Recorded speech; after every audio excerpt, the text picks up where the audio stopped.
মায়ের কান্না দেখতে তোদের এত ভালো লাগে কেন বল? তো আজকে আপনাদের জন্য অনেক বড় একটা চমক নিয়ে এসেছি। তো ভিডিওটি শুরু করার আগে অবশ্যই একটি লাইক আর একটি সাবস্ক্রাইব করে পাশেই থাকুন।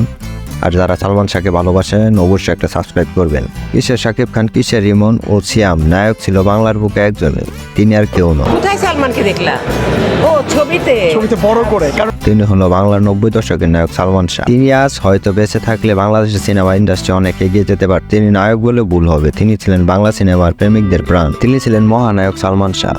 আজকে সালমান শাহ বেঁচে থাকলে আমাদের বাংলাদেশে একটি নায়কের উপর ভরসা করে ইন্ডাস্ট্রি চলতো না কখনোই। এটি গণমাধ্যমে উঠে এসেছে। 90 দশকের মায়ের চরিত্রে সালমান শাহ মায়ের ক্যারেক্টারে অভিনয় করেছেন বলি জোহর। তিনি একটি গণমাধ্যমে বলেন, আজ যদি সালমান শাহ বেঁচে থাকে তাহলে আমাকে আর সিনেমা ছাড়তে হতো না। সালমান শাহ যে চলে গিয়েছে তা এখন মাঝে মাঝে আমি মানতে পারি। এখন আমার কাছে মনে হয় সালমান শাহ এখন আমাদের মাঝে বেঁচে আছে। আর যদি সালমান শাহ থাকতো তাহলে চলচ্চিত্রে এক নায়কের উপর ইন্ডাস্ট্রি কখনোই টিকতো না। তো যাই হোক, যদি সালমান শাহ থাকতো তাহলে কি বাংলাদেশ সিনেমা ইন্ডাস্ট্রির অবস্থা এরকম থাকতো না কিরকম হতে পারতো? আপনাদের মতামত অবশ্যই কমেন্টে জানাবেন।